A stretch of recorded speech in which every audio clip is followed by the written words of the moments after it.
This will be a discussion of the German-American alliance in America with a focus on their role during Prohibition. The German-American alliance, also known simply as the GAA, began in the early 1900s in an effort to return Germantown, Pennsylvania to its national identity. Their focus was on keeping ethnic traditions alive and encouraging the younger generations to remain true to the identity of their immigrant ancestors. They pushed for German to be taught in the schools and for Germans to gather together for cultural celebrations. They started with the commission of a statue of the German founder of Germantown, Francis Daniel Pastorius, in 1908 in the hopes of returning the town to its former national pride. However, anti-German sentiment during World War I caused the government to close down the GAA during World War I and postpone the dedication of this statue until 1920, after the GAA had been discontinued. The German-American Alliance renamed itself the American Citizens League to emphasize the American citizenship after World War I. They then changed their name to the German-American Citizens League, which is still the umbrella name for the organization. Historically, they worked against laws preventing the sale of alcohol on Sundays. Beer was the main industry of the German Americans, and these laws impeded their industry's income. Known as Sunday Blue Laws, these laws were based on the nation's Puritan heritage, but they impeded both the beer industry and entertainment venues where beer was sold, such as sports events. The German-American Alliance was instrumental in ending these laws in many states. However, as they worked on having these laws removed, the Anti-Saloon League and Women's Christian Temperance Union were working towards the eventual enactment of the 18th Amendment. Prohibition was becoming a more and more common law, and this was heavily affecting the beer production industry, which was predominantly German-owned. The German-American people began to view the GAA as solely an anti-prohibition agent, and in turn, that became its main focus.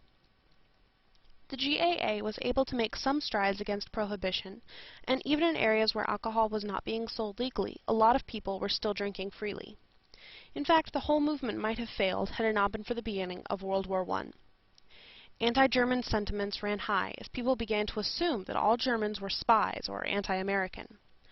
Although most German Americans were not sympathizers with Germany, they were persecuted often in America. Teaching the German language was banned in schools for fear that anyone speaking German was a sympathizer and plotting against Americans. Buying German goods was considered sympathizer behavior, and beer was no exception. In addition, Germans were often beaten in the streets. They were called racist slurs. Dachshunds were even tortured and killed. Germans tried desperately to assimilate enough to stop the persecution. The German-American Alliance continued to work on ending prohibition, but also maintained strict neutrality on the war. They refused to enter into the politics of the war and instead focused on teaching others how prohibition was affecting the economy, as well as pushing the idea that if alcohol was re-legalized, the government would recall the income tax, which had begun at the beginning of prohibition. The Alliance's decision to remain neutral on the war hindered their ability to persuade others to join them on a wet platform, and led them to be investigated by the government as a possible traitor agent. They made it clear that they did not see themselves as part of a political movement, but rather as a group of Americans that had special interests in the production of beer and alcohol, for purely business reasons. They tried to convince others that beer was not a disloyalty to America, but rather a thriving part of American business, and they were a large factor in ending prohibition. However, because they continued to defend German culture, they were associated with enemy Germany and were disbanded. They never said anything that was anti-American, but rather only made statements about how German culture was a proud one with a rich history. They encouraged Germans to stay true to their heritage and cultural identity, and tried to improve the business interests of Germans.